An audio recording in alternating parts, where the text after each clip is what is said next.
పారిపోయింది. అయితే ఇంకొకటి ఏంటంటే తెలంగాణ ఎంతో మంది బలిదానాలు చేస్తే అసలు ఒక ప్రాంతం చేయాలంటే అంత ఆషామాషి వ్యవహారం కాదు. ఈ సమాజంని జనాన్ని ఎట్లా తయారు చేసిరంటే తను డెవలప్మెంట్ చెందకపోవడానికి గల కారణం నువ్వే. నీలో రావాల్సిన మార్పే కారణం. నువ్వే మారాలి అని చెప్పింది గౌతమ్ బుద్ధుడు. కానీ అలాంటి విషయాలు బాబాసాహెబ్ గాని, ఆ తర్వాత వచ్చిన పెరియారు, కాన్సీరామ్ ఇలా ఇంత గొప్ప మేధావులు చెప్పిన విషయాల్ని సమాజానికి అర్థం కాకుండా రాజకీయ నాయకులు వేసే ఎత్తుగడలో వాళ్ళు సక్సెస్ అయ్యారు. కానీ ఈ సమాజం ఏం చేసిందంటే దేశం ఏర్పడితే నీ డెవలప్మెంట్ చెందుతావు అని చెప్పారు ఒకటి. అప్పుడు ఏం చేసినాం, బ్రిటిష్ మీద పోరాటం చేసినాం, దేశాన్ని తెచ్చుకున్నాం, ఒక ప్రాంతం ఏర్పడ్డది. ఈ ప్రాంతం ఏర్పడిన తర్వాత మళ్ళీ ఏం చేసినాం అంటే మళ్ళీ కొద్ది సంవత్సరాలు కాలయాపన జరిగింది, కొంతమంది కొన్ని వర్గాలు డెవలప్ అయినాయి. మళ్ళీ తర్వాత అన్నారు కాదు కాదు ప్రాంత విభజన జరిగితే డెవలప్మెంట్ జరుగుతుందో అన్నాం అని చెప్పేసి తెలంగాణ కొట్లాడినాం, మళ్ళీ ప్రాంతాన్ని విభజించుకున్నాం. అప్పుడు ఇంటికో ఉద్యోగం అన్నారు, నీళ్లు నిధులు నియామకాల మీద ఒక ఉద్యమాన్ని చేశారు, సమాజాన్ని చైతన్యం చేశారు. వాళ్ళ మనసును వాళ్ళు డెవలప్ కాకుండా వీళ్ళు అడ్డుకున్నారు. రాజకీయంగా సక్సెస్ అయ్యారు. తెలంగాణ వచ్చినాక కూడా ఈ బతుకులు ఇట్లే ఉన్నాయి కదా. మరి ఇట్లాంటప్పుడు అంటే ప్రాంతాలు మారితే వ్యక్తి యొక్క డెవలప్మెంట్ లేదు అనేది పూర్తిగా అర్థమైపోతుంది. కానీ మరి అసలు వ్యక్తి ఎట్లా డెవలప్ కావాలి, అసలు ఆ వ్యక్తి ఏ విధంగా అయితే డెవలప్ అవుతాడు? ఇప్పుడు పెరియార్ రామస్వామి కానీ, కాన్షీరామ్ గారు కానీ, అంబేద్కర్ గారు కానీ, గౌతమ బుద్ధుడు కానీ, గౌతమ బుద్ధుడు క్షత్రియ జాతికి చెందినవాడైనప్పటికీ గౌతమ బుద్ధుడు ఆ బౌద్ధ మతంలో ఎంతో మేధావితనాన్ని, ఎంతో విజ్ఞతను ప్రదర్శించి విజ్ఞానాన్ని కూడా బోధించడం జరిగింది. కానీ ఇప్పుడు ఉన్నటువంటి రాజకీయ నాయకులు ఏంటంటే వాళ్ళందరికన్నా కూడా వీళ్ళు అంటే ఒక మంచి మార్గాన్ని చెడగొట్టడం ఎలా అని ఒక ఆలోచన ఉంది. కానీ మంచి మార్గాన్ని ముందు తీసుకోవాలన్న ఆలోచన ఈ రాజకీయ నాయకులు లేదండి. ఈ రాజకీయ నాయకులు అదే ఉంటే వాళ్ళు ఉన్న సొసైటీ ఇంకా డెవలప్ అయ్యేది. ఇంకా డెవలప్ కాకుండా ఈ రాజకీయ నాయకులు అడ్డుకోవడం అనేది చాలా దారుణం. ఇవాళ తెలంగాణ రాష్ట్రం గురించి ఎంతో మంది యువత పోరాడి ఇలా తెలంగాణ రాష్ట్రం వచ్చి మళ్ళీ తెలంగాణ రాష్ట్రం వస్తే బహుజన వర్గాలకు రాజ్యాధికారం వస్తే మళ్ళీ కొన్ని వర్గాలు మాత్రమే రాజ్యాలు ఏలడం అనేది అది ఎందుకంటే మనం చదువుకున్న వాళ్ళగా మేధావులుగా మనము ఆలోచన చేయగలుగుతున్నాం, ప్రజలు ఆలోచన చేస్తున్నారు. ఎందుకంటే ఒకటి గుర్తుపెట్టుకోండి, ఇవాళ ఉన్నటువంటి కాంగ్రెస్ పార్టీ పరిపాలన కానీ, రేపు బీఆర్ఎస్ కానీ, రేపు బీజేపీ కానీ, ఇంకే పార్టీ అధికారంలోకి వచ్చినా అగ్రవర్ణాలన్నీ కూడా ఒకటైతున్నటువంటి పరిస్థితిని ఇంకా మనం గమనించలేకపోతున్నాం. ఏ పార్టీ అధికారంలోకి వచ్చినా అగ్రవర్ణాలన్నీ ఒకటైపోతాయి. వాళ్ళ పని వీళ్ళు చేస్తారు, వీళ్ళ పని వాళ్ళు చేస్తారు. కానీ ఏవైతే వర్గాలు ఉన్నాయో ఇప్పుడు నేను బీసీ అండి, మా బీసీలకు ఏదో ఇప్పుడు రాష్ట్ర ప్రభుత్వం మాకు రిజర్వేషన్ కల్పించిన తర్వాత స్థానిక సంస్థల ఎన్నికలు జరుపుతా ఉంటుంది. నువ్వు రిజర్వేషన్ కల్పించి స్థానిక సంస్థల ఎన్నికలు జరిపితే నన్ను సర్పంచ్గా, ఎంపీటీసీగా, జెడ్పీటీసీగా ఉంచగలుగుతావు. కానీ నన్ను ఎమ్మెల్యేగా, మంత్రిగా, ముఖ్యమంత్రిగా చేయడానికి నీకు మనసు ఒప్పదు, ఆ మనసు రాదు, మీ వల్ల కాదు. మా వర్గాలు మారినంత సేపు మీ పప్పులు ఉడుతాయి, మా వర్గాలు మారినాక మీరు ఏం చేయలేరు. కాబట్టి తెలంగాణ వచ్చిన తర్వాత అన్ని వర్గాలకు రాజ్యాధికారం రావాలనేది ప్రతి ఒక్కరి కళ. అలా అంబేద్కర్ గారు చెప్పని, కాన్సీరామ్ చెప్పని, ఎవరు చెప్పని మెడకాయ మీద తలకాయ ఉన్న ప్రతి ఒక్కరికి కూడా అర్థం కావాలి. 80% మనం ఉండి వాళ్ళకి పడేది బాస్ ఏం లేంచి మోసినాం, ఇక చాలు మా భుజాలు నొప్పి పెడుతున్నాయి, ఒక్కసారి మోయమండి వాళ్ళు ఏం మాట్లాడతారు. ఇంకా అర్థం చేసుకోకపోతే మనల్ని ఎవడు బాగా చేయడు. మన జీవితం చేతి రాత, ఆ బ్రహ్మ రాసిన రాత కూడా చేతి రాత ద్వారా మారుతుంది. మనం రాస్తే చాలు. ఇంకోటి ఏంటంటే ఈ తెలంగాణ రాజకీయాల పైన మీకు ఇంత రాజకీయ అనుభవం ఉంది, ఇంత ఎనాలిసిస్ చేయగల శక్తి ఉంది. ఈ తెలంగాణ రాజకీయాలు ఇప్పుడు జరుగుతున్న తెలంగాణ రాజకీయాల పైన మీ అభిప్రాయం ఏంది అసలు? ఇప్పుడు తెలంగాణ రాజకీయాలు అంటే సార్ గతంలో మనం 1948 నుంచి 2014 వరకు మనం చూసామండి. 48 నుండి అప్పుడు మరి మన జేఎన్ చౌదరి గారు అధికారంలోకి వచ్చిన తర్వాత ఎంకే వెల్లోడి, తర్వాత బూరూరు రామకృష్ణారావు గారు అధికారంలోకి వచ్చారు. మళ్ళీ 1956 నవంబర్ 1 నుంచి 2014 దాకా కాంగ్రెస్ పార్టీ పరిపాలించిందండి. 16 మంది ముఖ్యమంత్రులు పరిపాలించారండి. గతంలో మనకు రెడ్డి సామాజిక వర్గం, కమ్మ సామాజిక వర్గం రాజకీయాలు బాగా ప్రభావితం చేసిందండి. తెలంగాణ వచ్చిన తర్వాత మన వర్గాలు ఏమైనా బాగుపడతాయేమంటే తెలంగాణ వచ్చిన తర్వాత కూడా మరి విలమ సామాజిక వర్గం, రెడ్డి సామాజిక వర్గం అధికారంలో ఉందండి. సో నాకు మళ్ళీ చెప్తున్నాండి, నాకు కులాల మీద ఎలాంటి ద్వేషం లేదు. ఆ కులంలో కూడా గొప్ప వాళ్ళు మళ్ళీ చెప్తున్నా, రెడ్డి సామాజిక వర్గంలో మేధావులు, గొప్ప వాళ్ళు 1,50,000 ఎకరాల భూములు ఆక్రమించుకున్న దరిద్రుడు జిన్నారెడ్డి ప్రతాప్ రెడ్డి కూడా ఆ సామాజిక వర్గంలో ఉన్నారు. ఏ సామాజిక వర్గం గురించి నాకు ఇబ్బంది లేదు. కానీ 5% ఉన్న అదే సామాజిక వర్గం మళ్ళీ మళ్ళీ పరిపాలన చేస్తుంటే ఈ సామాజిక వర్గాల్ని తట్టుకొని ముందుకు పోలేక మనం చతికిల పడుతున్నాం చూడండి. అది చాలా దారుణం. మనం చతికిల పడకుండా ఇంకా ముందుకు పోవాలి. ఇప్పుడు తెలంగాణ రాజకీయాల్లో మేము అనేది ఏంటంటే ఇవాళ కాంగ్రెస్ అధికారంలో ఉందండి. కాంగ్రెస్ అధికారంలో ఉన్నప్పుడు రెడ్డి రాజకీయం అంతా కూడా ఒకవైపు అయిపోయింది. ఎందుకంటే రేవంత్ రెడ్డి గారే హైదరాబాద్‌లో రెడ్డి బహిరంగ సభలో రేవంత్ రెడ్డి గారే మాట్లాడడం జరిగింది. రెడ్డిలంతా ఏకం కావాలి. అలనాడు బొబ్బారెడ్డి అనే వ్యక్తి రెండవ ప్రతాపరుద్రుడికి వ్యతిరేకంగా పోరాటం చేస్తే కాకతీయ రాజ్యమే కూలిపోయింది. కేసీఆర్ నువ్వెంత అన్నాడు. మరి కల్వకుంట్ల చంద్రశేఖరరావు గారు వీరమ సామ్రాజ్యం అనుకున్నావు. వారు దళితుని ముఖ్యమంత్రి చేస్తా అన్నారు. వారిని గట్టిగా అడిగితే వారేమంటారు, నేనే పెద్ద దళితుడు అంటాడు కల్వకుంట్ల చంద్రశేఖరరావు. మరి అనంత దళితుడు అని ప్రజలకు అర్థం కాక నెత్తినోరు బాదుకుంటారు. కానీ మా ఆయన కూడా దళితుడు. ఎట్లా దళితుడు అంటే 1182లో పల్నాడు యుద్ధం జరిగింది. ఆ పల్నాడు యుద్ధంలో బ్రహ్మనాయుడు అనే ఎవరైతే దళిత సామాజిక వర్గ నాయకుడు ఉండో ఆ నాయకుడు ఆయన రాజు పెద్దమల్లి దేవుడు ఇద్దరు యుద్ధంలో ఓడిపోయారు. అక్కడ నలగామ రాజు రెడ్డి నాగమ్మ యుద్ధంలో గెలిచారు. ఆ రెడ్డి నాగమ్మ ఎవరితో ఆమె అందరు తరిమేసింది. అక్కడ నుంచి ఉన్నటువంటి దళిత వర్గాలు తరిమేసింది. అక్కడ ఉన్నటువంటి మాల సామాజిక వర్గం తరిమి వేస్తే ఆ సామాజిక వర్గం తెలంగాణకు వచ్చి కాకతీయ రాజ్యంలో తలదాచుకుంది. వెలేసిన మాల వెలబలగా స్థిరపడరు. ఇక వెలబల్ల పెద్ద మాల నేనే కదా అన్నాడు కేసీఆర్ సార్. సార్ మాటలు నేర్చుకుంటూ ఇట్లా చెప్తాలకే జనం ఆగమైపోయారు తప్ప దళితులకు అధికారం వచ్చింది లేదు, మా చేతికి నజరాన వచ్చింది లేదు.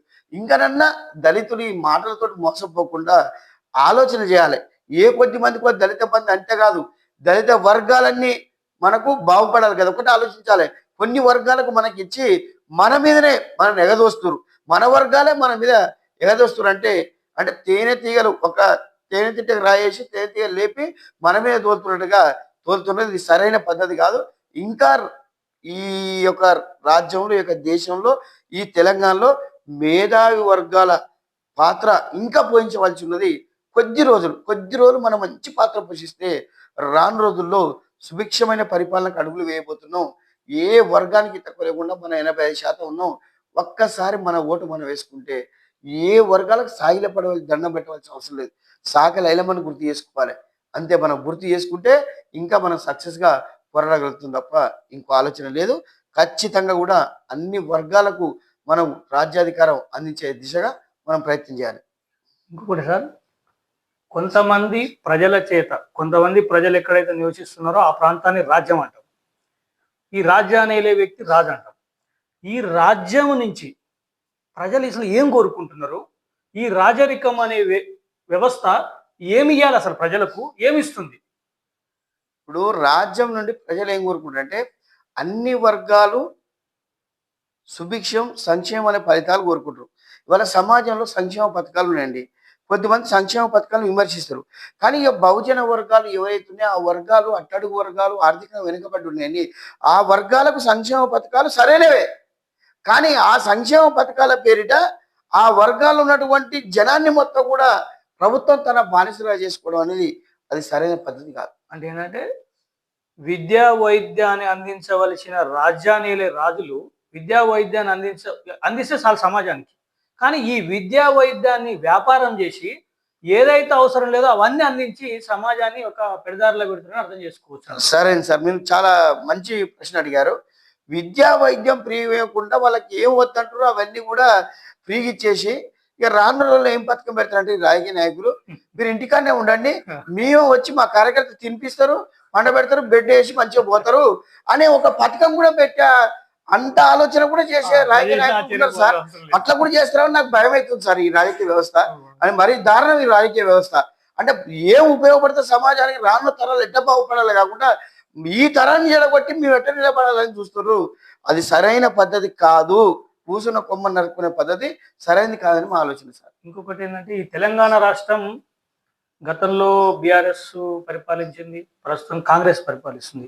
అసలు ఈ రెండు ప్రభుత్వాల మధ్య ఏమైనా వేరియేషన్ వచ్చిందా? అసలు తేడా కనిపిస్తుందా? లేకపోతే రెండు కూడా అదే రాజరిక లక్షణాలతో పాలిస్తున్నాయా? అసలు ఎట్లా మీరు కేసీఆర్ గారు అన్నం ఉడికే ముందల వారు కూడా చేయి పెట్టి గడదిప్పి కలిపినట్టు ఉద్యమానికి వచ్చారు.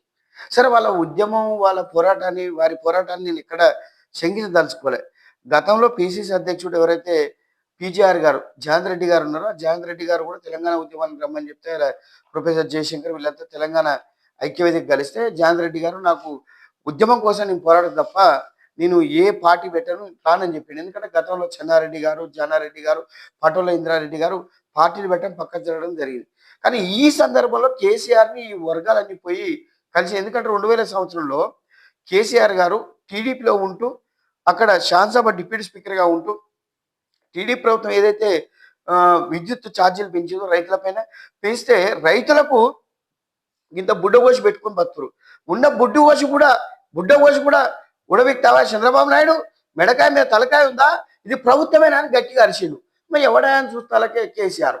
మరి మీ తెలంగాణ మేధావులంతా పోయి కేసీఆర్ని కలిసి, సార్ మీరు గట్టినే అరిచిరు, అరవడంలో న్యాయం ఉన్నది, మీ వెంట మేము ఉంటాం అని చెప్పి అన్ని వర్గాలు వారికి సహకరించడం వల్ల వారు పోరాటం చేసి వారు తెలంగాణ వచ్చింది తప్ప ఇంకోటి కాదు. వచ్చిన తర్వాత కేసీఆర్ గారు మిషన్ కాకతీయ పెట్టారు. జనమే అనుకుంటారు మిషన్ కాకతీయ ద్వారా చెరువులు అద్భుతంగా త్రవించారు కేసీఆర్ గారు అనుకుంటారు. అది 1997 డిసెంబర్ 27-28లో వరంగల్ డిక్లరేషన్ లో మేధావులు ఏం చెప్పారంటే, మా తెలంగాణలో పెద్ద పెద్ద ప్రాజెక్టులు కడితే అది అనుకూలం లేదు తెలంగాణ ఏరియా, మాకు కనీసం చెరువులను బాగా చేయండి రా బాబు అన్నారు. దాని నుంచి మిషన్ కాకతీయ వచ్చింది. కనీసం మాకు మద్యం షాపులు, బెల్ట్ షాపులు ఓపెన్ చేస్తారు ఊళ్ళల్లో. ఈ బెల్ట్ షాపులు ఓపెన్ చేసే బదులు మందు అడితే పోస్తారు కానీ నీళ్ళు అడితే పోస్తలేరు, కనీసం నీళ్లు పోయండి రా బాబు అని చెప్తే ఆ ఒక బెల్లి అడిత తాగబోతే నీళ్లు లేవు తుమ్మెదాలో తుమ్మెదా తడి గొంతులారిపోయే తుమ్మెదాలు అట్లా పాట పాడితే ఆ సందర్భంగా మంచినీటి వ్యవస్థను ఏర్పాటు చేయాలని చంద్రబాబు నాయుడు గవర్నమెంట్ అనుకుంది. కానీ ఆయన పాపం అతనికి ప్రకృతి సహకరించలే, మంచినీటి వసతి అనేది జరగలే. తర్వాత కేసీఆర్ దాన్ని మిషన్ భగీరథ పేరు మార్చారు. కానీ మిషన్ కాకతీయ, మిషన్ భగీరథ పథకాలు మంచి, కానీ పూర్తి కాలే. తర్వాత ఎవరైతే ఈ వర్గాల్లో కొన్ని వర్గాలు పెళ్లి చేసుకోవడానికి కూడా వెనుక ముందు ఆడుతున్నాయి. ఎందుకంటే కనీసం పెళ్లి చేసుకోవాలంటే పసుపు వస్త్రాలు అవి ఇవి 10 మంది కన్నా 5 ఏళ్ళు నోటబడి బుక్కెడు బువ్వ పెట్టాలి. ఆ బుక్కెడు బువ్వ పెట్టుకోకుండా కూడా కొన్ని వర్గాలు పెళ్లికి దూరం అవుతుంటే మేధావులు బాధపడి ఈ వర్గాలు దూరం అవుతున్నాయి, కనీసం ఆయా వర్గాలకు పెళ్లి చేసుకోవడానికి ప్రభుత్వం సహాయం చేయాలని మేధావులు కోరారు. ఆ విషయాన్ని దృష్టిలో పెట్టుకొని తొలిగా వచ్చినటువంటి కేసీఆర్ గవర్నమెంట్ కళ్యాణ లక్ష్మి తీసుకురావడం జరిగింది. సరే, ప్రభుత్వం తీసుకొచ్చిన పథకాలు బాగున్నప్పటికీ అది పరిపాలన ఎట్టయిందంటే అంగట్ల సొమ్ము అందరి పాలన ఎట్ట అయిపోయింది. ఎందుకంటే కేసీఆర్ గారు ఇప్పుడు ఇంతలో ఎంతో మంది కేసీఆర్ అభిమానులు కూడా నా వీడియో చూసుకుంటారు. ఒకటి గుర్తుపెట్టుకోవాలి నాన్న, కేసీఆర్ గారు 33 జిల్లాలు చేసారు. 33 జిల్లాలు చేసి నీ అంతా నువ్వు పామోదలు కూర్చుకొని టిక్కు పెట్టుకుంటే సరిపోద్దా? కనీసం వాటికి జనాభా విస్తీర్ణం ప్రాతిపదిక ఉండాలన్నా, ఐఏఎస్ కమిటీలు వేయాలన్నా, అడ్మినిస్ట్రేషన్ లేదు, అడ్మినిస్ట్రేషన్ ఉండాలి. కాళేశ్వరం ప్రాజెక్ట్ కట్టాడు, దాని డిజైన్ గొప్పగా ఉంది, కానీ దానికి ఏంటంటే ఇసుక పోకుండా వాటర్ బుడగలు తెలియకుండా డయాఫామ్ వాల్ కట్టాలి, అది కట్టకుండా చేసిండు. అయ్యా కేసీఆర్ గారు, మీరు చదువుకుంది ఏంటండి? MA తెలుగు. మీరు ఇంజనీరింగ్లో ఎట్ట వేలు పెడుతున్నారండి? ఎట్ట చెప్పండి, ఎట్ట నమ్మాలి చెప్పండి? మిమ్మల్ని మీరు ఇంజనీరింగ్లో వేలు పెట్టి ఆ ప్రాజెక్ట్ని అటు ఇటు కాకుండా చేశారు.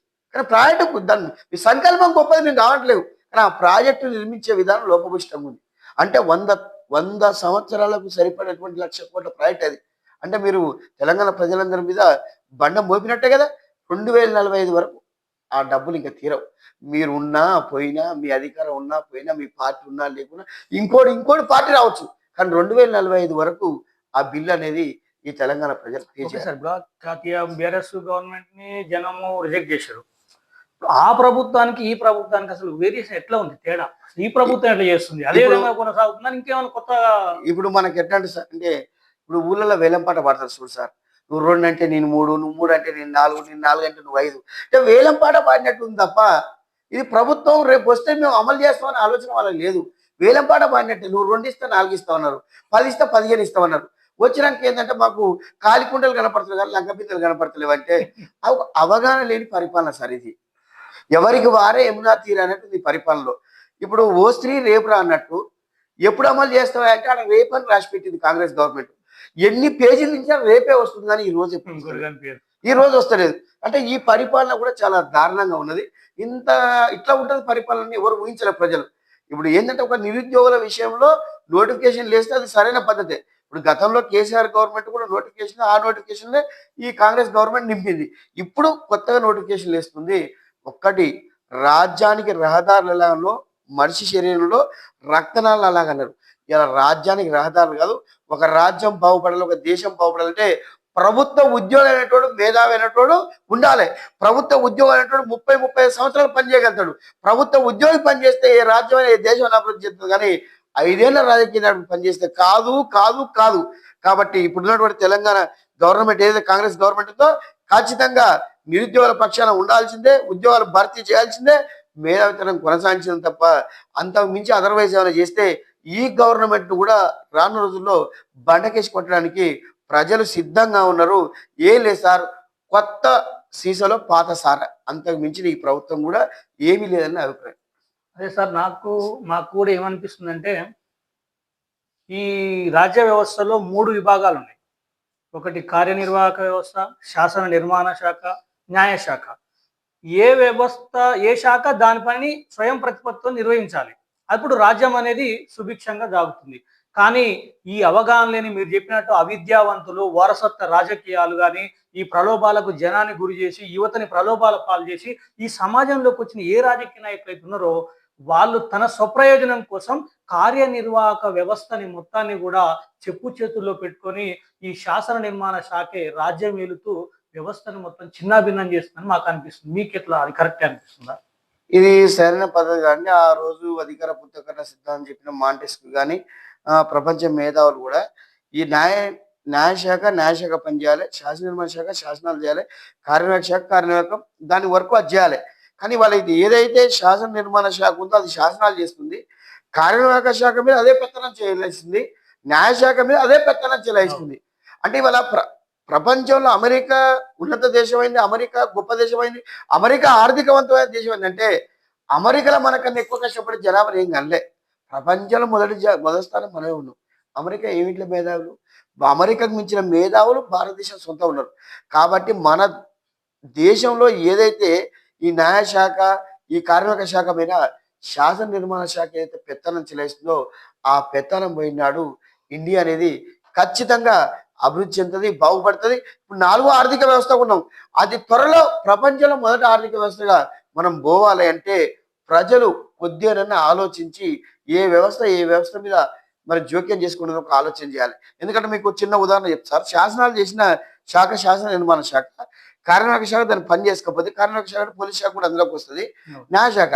అంటే ఒక ఎమ్మెల్యే అనుచరుడు తప్పు చేస్తే ఎప్పుడైతే తప్పు చేసినటువంటి ఆ అనుచరుడు కూడా ఎమ్మెల్యే కాపాడుతుందో ఆ ఎమ్మెల్యే కార్యనిర్వాహక శాఖ మీద జోక్యం చేసుకుంటున్నాం, ఆ నుంచి అది న్యాయశాఖ మీద జోక్యం జరుగుతుంది. కాబట్టి ఇలాంటి జోక్యం అనేది అది అతి ధనవంతుడికి ఏమంటారు, చట్టం ధనవంతుడి చుట్టం అయిపోయింది. చట్టం ధనవంతుడి చుట్టం అవుతుంది సార్. అదే నేను చెప్పేది, అది జుగుప్సాకరమైనటువంటి వ్యవస్థ. ఈ వ్యవస్థని మనం అందరం కూడా, ఒకప్పుడు ఎడ్యుకేషన్ లేదు భారతదేశంలో, ఇవాళ దాదాపు 75% ఏమో అన్ని రాష్ట్రాల్లో ఎడ్యుకేషన్ దాటిపోయింది. ఈ ఎడ్యుకేటెడ్ని మనం ఇంకా ఎడ్యుకేట్ చేస్తే రానున్న రోజుల్లో భారతదేశం అనేది ప్రపంచానికి మార్గదర్శకత్వం వహిస్తుంది. మన రానున్న తరాలని చాలా సుభిక్షంగా పరిపాలన చేయగలుగుతాయని నా ఆలోచన. వాస్తవం సద్దు, ఇది ప్రజాస్వామ్యం, ఇది ధనసామ్యం కాదు, ఇది ప్రజాస్వామ్యం అని ప్రజలు గ్రహించాలి.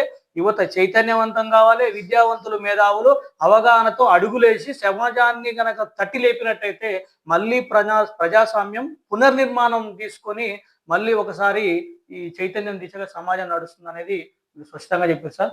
ధన్యవాదాలు. అదేవిధంగా లాస్ట్ క్వశ్చన్ సార్ ఏంటంటే, ఈ సమాజంలో 80% సమాజం ఉంది, 25% సమాజం ఒకవైపు, 15% సమాజం ఒకవైపు ఉంది. ఇప్పటి వరకు ఈ దేశ స్వతంత్రం వచ్చిన కానీ ఇప్పటి వరకు కూడా ఎవరైతే ఈ 15% ఉన్నారో వాళ్ళే సమాజాన్ని డామినేట్ చేస్తున్నారు. అన్ని శాఖల మీద అన్ని అధికారాలను వాళ్ళే చెలాయిస్తున్నారు. మరి ఈ 85%కైనా ఉన్న వాళ్ళని ఏమంటే బహుజన వర్గాలు అంటున్నాం. అసలు ఈ బహుజన వర్గాలకు అధికారం రావాలంటే అసలు ఏం చేయాలి? ఈ వర్గాల్లో ఐక్యత లేదండి. ఫస్ట్ ఆర్థిక ఐక్యత లేదు, సామాజిక ఐక్యత లేదు, రాజకీయ ఐక్యత లేదు. మీకు ఆర్థిక ఐక్యత అంటే మీకు గుర్తింపు చేస్తాను. ఏవైతే ఉన్నత వర్గాలను ఆయా వర్గాల నాయకులు ఎవరైతే ఉన్నారో ఈ కింది వర్గాలు ఎప్పుడైనా ఆర్థికంగా ఇబ్బంది పడ్డప్పుడు ఆయా వర్గాలు ఆర్థిక పుష్టిని అందిస్తూ ఆ వర్గాలు తమ వైపు లాక్కోవడం అనేది, అది తన వైపు లాక్కుంటారు ఆటోమేటిక్గా. ఇప్పుడు ఆ వర్గాలకు ఏమనిపిస్తుంది, వాళ్ళు లేకుండా మేము బతకలేము అన్నట్టుంది. అంటే అట్లా లాగేసుకొని చేస్తున్నారు. ఇది చాలా మైనస్. ఈ వర్గాలన్నీ ఆలోచిస్తలేవు, అంటే ఆర్థికంగా ఆలోచిస్తారు. రాజకీయాన్ని కూడా వాళ్ళే పై చేయి సాధిస్తారు. ఎందుకంటే ఆయా వర్గాలను మేము వ్యతిరేకిస్తే ఎక్కడ మనకి కొంచెం అన్న రాజకీయ భవిష్యత్తు ఉన్న రాజకీయ భవిష్యత్తు పోద్దేమో అని భయం. కాబట్టి ఆయా వర్గాలు ఏం చేస్తున్నాయి, వాళ్ళు చెప్పినట్టు వినాలి. ఎందుకంటే ఇప్పుడు ఊరికొక్క యజమాని ఉంటాడు, ఒక పార్టీకి సంథింగ్ ఒక రెడ్డి ఓసి ఉంటారు. వాళ్ళు చెప్పినట్టే వినాలనేది ఇంకా తరతరాలుగా నడుస్తున్నటువంటి ఆచారం. కాబట్టి ఈ ఆచారం పోవాలి, బహుజన వర్గాలు మేల్కొనాలి. మేల్కొనకపోతే ఇప్పుడు ఏంటంటే ఇప్పుడు ఒక నుంచి వ్యవస్థ ఒక నుంచి తగలబడుతుందండి, ఒక అరణ్యం తగలబడుతుంది. అవును. తగలబడి దగ్గరకు వస్తుంది. తగలబడ్డప్పుడు నీ శరీరం తగలబడుతున్న విషయం నీకు తెలాలి. నీవు తగలబడుతున్న విషయం నువ్వు గమనించకపోతే దానికి ఎవరేం చేస్తారండి? కాబట్టి ఈ వర్గాలు ఇంకా చైతన్యం అయితేనే ఏమన్నా తప్ప, చైతన్యం కాకుంటే ఆ 15% ఏదైతుందో ఇంకా కూడా ఏదైతే వ్యవసాయం దగ్గర కానీ, బావుల దగ్గర కానీ, ఆర్థికంగా కానీ, సామాజికంగా కానీ, రాజకీయం కానీ ప్రతి అంశంలో కూడా వాళ్ళు రాజకీయాన్ని ఉపయోగిస్తారండి. ఆ 15% వర్గాలు రాజకీయాన్ని ఉపయోగిస్తున్నాయి. ఈ వర్గాల మీద పెత్తనం చెలాయిస్తున్నాయి. ఈ వర్గాలను అణచివేస్తున్నాయి. అంటే ప్రతి విషయంలో కూడా రాజకీయాన్ని ఆ వర్గాలు తీసుకొస్తున్నాయి. వాళ్ళు మనం శాసిస్తున్నారు, శాసిస్తారు, వీళ్ళు మనం ఆశిస్తున్నారు. యాశిస్తారు, మనం ఆలోచించలేకపోతున్నాం. అవును. ఎంతసేపు యాశించే బతుకే బతుకున్నాం, అవును. మనం శాసించే బతుకు రాలేకపోతున్నాం. ఎవరన్నా మీలాంటి అలాంటి వాళ్ళు మేధావులు అనుకో, మనం గట్టిగా శాసించే స్థాయికి మనం వచ్చినాం అనుకో, ఆ వర్గాలు అన్ని కలిసి కూడా మన మీద ఏదో ఒకటి అంటారుగా, ఊళ్ళల్లో అంటారు కదా సార్, బట్టగాల్చి మీదేసిరని. బట్టగాల్చి మీదేడు, వీడు దొంగ, వీడు లంగ అని ఏదో ఒకటి చెప్పడం, ఆ వర్గాల నుంచి ఆ వ్యక్తిని పక్క తప్పడానికి ప్రయత్నిస్తారు. ఇక మనం గట్టి కొట్టలేను అనుకో, వాళ్ళతో పాటు కలుపుకునే వ్యవస్థ ఉంటుంది తప్ప ఆ వర్గాలు ఎప్పుడు కూడా పైకి రాణిస్తలేవు. కానీ ఆ వర్గాల్లో కూడా మేధావులు ఉన్నారు. నేను మళ్ళీ ఆ విషయాన్ని నేను కరకని చెప్తున్నా. ఆ వర్గాల్లో మేధావులు ఉన్నారు. కానీ ఆ వర్గాల కొన్ని వర్గాలు అదే పనిగా బతుకునే ఆ పని వాళ్ళు సక్సెస్ చేస్తారు. వాళ్ళు ఎంతసేపు ఉన్నా అగ్రవర్ణాలన్నీ కూడా ఆ రాజ్యాధికారం వచ్చే లోపు అవన్నీ ఒకటే. ఏ పార్టీలో వాళ్ళంతా ఒకటే. వాళ్ళకి జెండాలు ఎజెండాలో ఒకటే ఎజెండా. మనమే జెండాల కోసం కొట్లాడుతాం. ఒకటి చెప్తా, ఏ రాజకీయ నాయకుడి కోసం జెండా ఎజెండా మోస్తున్నావు, ఆ రాజకీయ నాయకుడు ఎప్పుడు నీకు ఎక్కర్రాడు. ఒక రాజకీయ నాయకుడి కొంచెం కొట్లాడి తన్నులు తినేంత విధవతనం, పిచ్చితనం సమాజంలో ఇంకోటి ఉండదు. మీ అమ్మ కోసం కొట్లాడు, మీ నాన్న కోసం కొట్లాడు. హీరో వాడంటే అబ్దుల్ కలాం అని చెప్పు, హీరో వాడంటే అంబేద్కర్ అని చెప్పు, హీరో వాడంటే పూలే అని చెప్పు, హీరో అంటే సుభాష్ చంద్రబోస్ చెప్పు, హీరో అంటే భగత్ సింగ్ చెప్పు, ఇంకా హీరో వాడంటే నా తండ్రి అని చెప్పు, ఇంకా హీరో ఎవరంటే నన్ను గన్న తల్లి అని చెప్పు తప్ప ఈ సినిమా హీరోలకు, ఈ లప్పుడు రాజకీయ నాయకులకు ఎవరు కూడా మీ జీవితాన్ని బలి చేసుకోవద్దు అనేది నాకు ముఖ్య సూచన. ఇది అద్భుతమైన సందేశం సార్. అసలు ఈ సందేశం సమాజం అంతా గమనించాలి.